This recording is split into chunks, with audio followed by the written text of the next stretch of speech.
Tanja. Hello, Sabrina. How are you today? I'm good. Today is a good day. The sun is shining outside.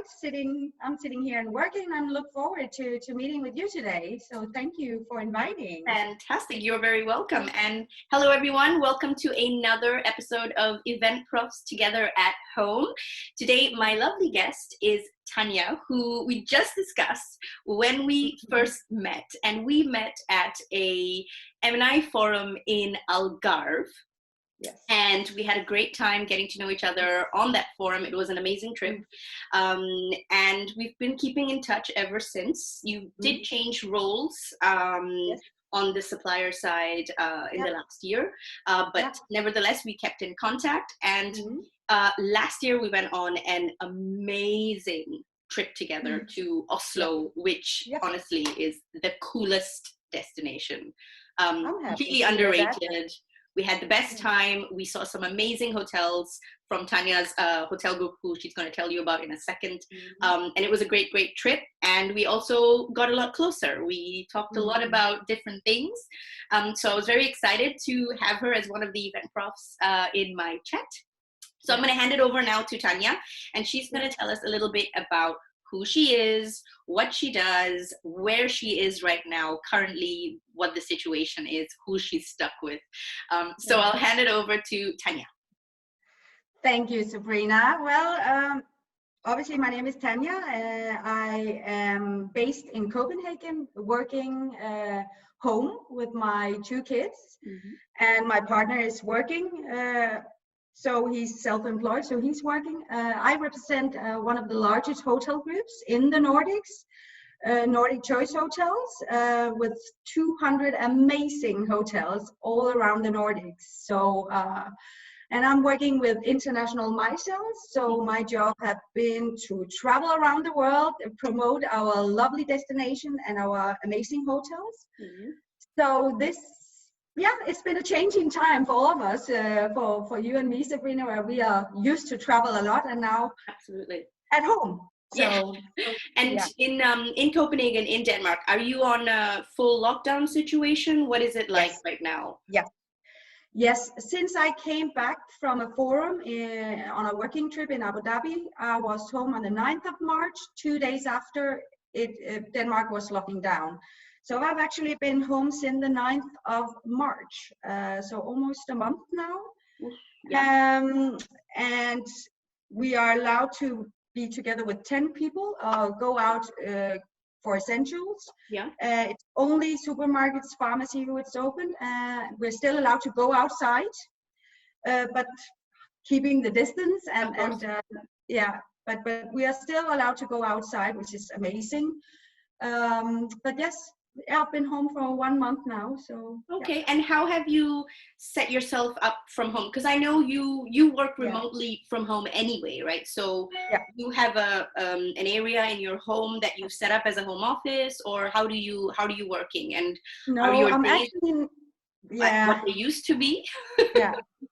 It's nothing is what it used to be right now. But actually, I have an office in one of the properties in Copenhagen when I'm not traveling. So I actually have an office there where I also have my Danish college, which I'm missing a lot right now. So normally I am in that office or in the other hotels if I have meetings. So normally I'm not working from home, but right now I have put myself in here in my dining room where we also have dinner and lunch and everything. So and I have my laptop. So obviously now I'm missing a bigger screen. So let's see, but there are some few restrictions coming from the Denmark, the government now. So let's see what the next future will bring. Okay, so what are your 3 daily essentials now?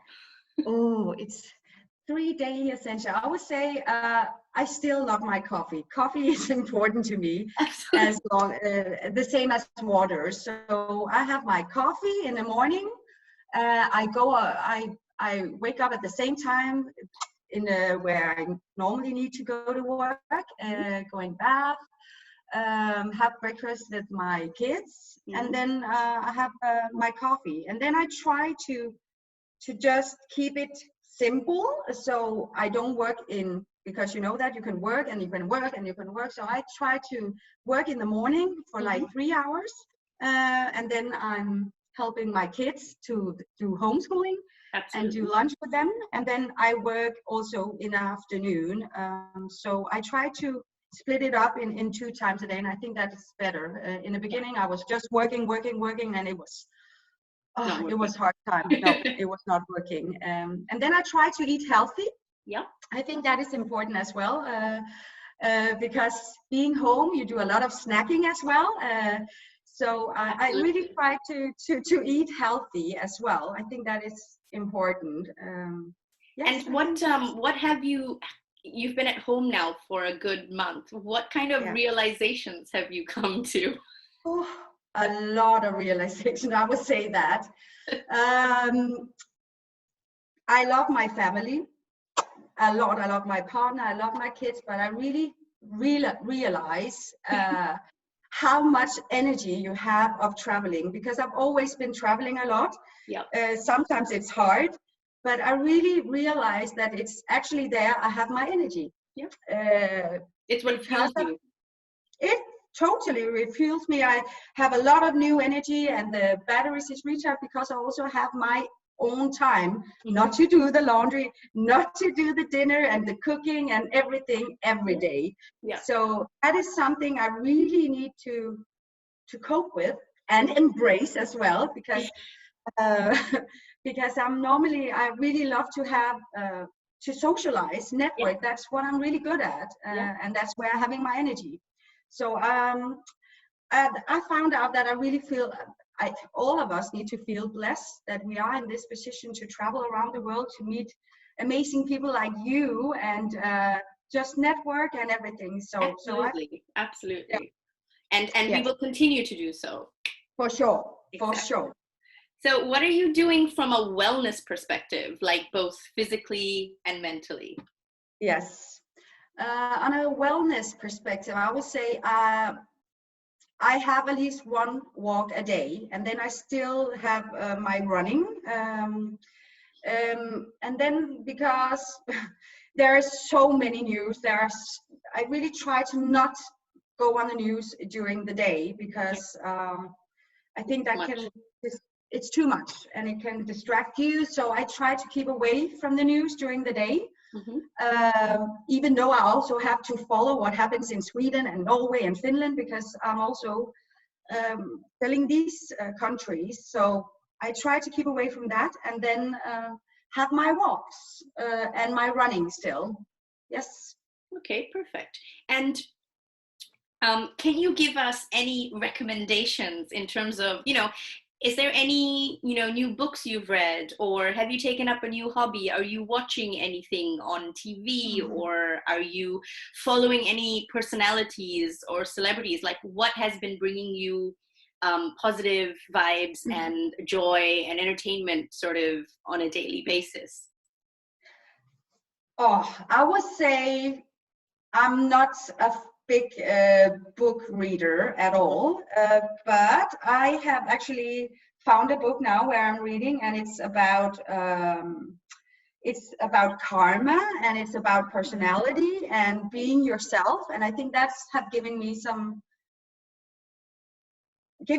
positive vibes. And then I would say definitely the most important thing for me is being in contact with my friends, but also with partners and clients. And that have definitely, because I'm such a social person, I won't miss that for all. So I think on a daily basis, I am in contact with around 10 to 20 people a day. Amazing. Both friends, and partners, as well as clients. So I think it's important for me to still keep in contact. Absolutely. And for now, I think it's also, I see that I talk a lot with the same people from the industry, because we are in this together. Absolutely. And I can have a bad day, and then there's maybe a client of mine who say, Tanja, don't worry, everything will be okay. We are going to travel again. And you will have a lot of guests in all the hotels. Everything will be back to normal, and then another day I can help her or him. Absolutely. So I think that's giving me something back to stay in contact. Okay, and now that, you know, we are, as you mentioned, we're consuming so much content online, and it's really one of the worlds that's going right now. Do you practice any kind of digital detox? I know you mentioned you try not to look at the news and you go for your walks, but do you do anything else?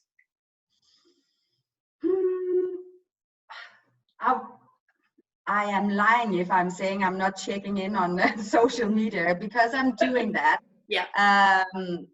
I am really, I'm a lot of social media person, so I'm checking in on the social media, but I really try not to go on the news before evening. And maybe after this, I will, when this is over, I literally don't want to see the news for a long time, because because they are constantly calling in for press conferences and everything, and you have to listen on these, and also from Sweden and Norway. So it's just, when this is over, I need to have a detox on the news, for sure. That's a good idea. I like that. I think we all need to have detox on the news, or just watch anything that has only good and positive news. Exactly. I agree. So what is going to be the first place that you want to go as soon as this lockdown is over and everything is open again in your city? I would definitely, Copenhagen is such a lovely city. During summertime, everybody is outside in the parks, in the cafes, and just having a good time. And I would definitely go with my friends out on a cafe or in a park, just sitting there with them outside on a blanket and have some wine and just having a good time and enjoying to be out. I would use the city, Copenhagen, for sure, because we have so many great cafe restaurants. Use that a lot more when they are opening. Because and I think the weather will be in everyone's favor when this is all sort of blown over. Well, at least everyone on this side of the world. So once we are all allowed to travel again and get on a plane again, where do you want to go? There's a lot of places, but my second home is definitely London. So that's obviously, I'm working with the UK market and have working with the UK market the last 6 years. So London is my second home, and I'm already missing it a lot. I have a lot of friends, partners and clients over there. So that would be the first thing I would do. And then I will celebrate it when I go into a plane. Woo! Exactly. When all the borders is opening. I simply cannot wait until the borders will open and we are again allowed to travel. Me too, I agree. My family lives in London, so I'm with you. I'm probably going to fly straight to London to see them and give them big hugs. So last question, any words of advice for all of us event profs, hotel profs, travel profs that are at home or in this situation right now? Because I think it's a hard time for everyone, but we need to just remind ourselves that we are in this together. And you choose self if you see this in a positive way, because I also think all of us need to think differently. For my perspective in my industry, I'm working as for a hotel group. I think we need to think differently from the future. Maybe how we need to work on international sales, because there will be a time after this where people are going to meet and during events, of course. But maybe we need to think differently. And I have some thoughts I'm thinking about right now, how we can do it and coping this situation. And I think all of us need to maybe remind ourselves that it's a new time, and we need to think differently, also to save costs and everything, but we need to also have the wheel going on, because there will be a time after this. Yeah, the wheel has to keep on turning. Exactly, we need to continue, but do it in a smarter way, maybe. We need to meet still, and you need to keep in contact with the ones you love, and because there will be a time after this, and they will remember that you have called them and said, how are you? I'm really missing to see you, and remember, I'm here for you, not as a business perspective, but because I really like you. So I think that is important that is actually very, very good advice. That is and I think it's important. We still need to maintain and reach out and continue those relationships. That's what a relationship is. So it's give and take at any time. So thank you so much. Thank you. The MICE industry is all about relations also when it comes to business. I think that is important. So, and there will be a time after this. Absolutely. And sooner than you think. Fingers crossed. Fingers crossed. Fingers crossed. Thank you so much, Tanja. That was an awesome chat with you. Thank you everyone for watching. I'm Sabrina Myers, Hot Hospitality Exchange. Stay tuned for the next Eventprofs Together at Home. And it's bye-bye from me and Tanja. Bye. Bye-bye.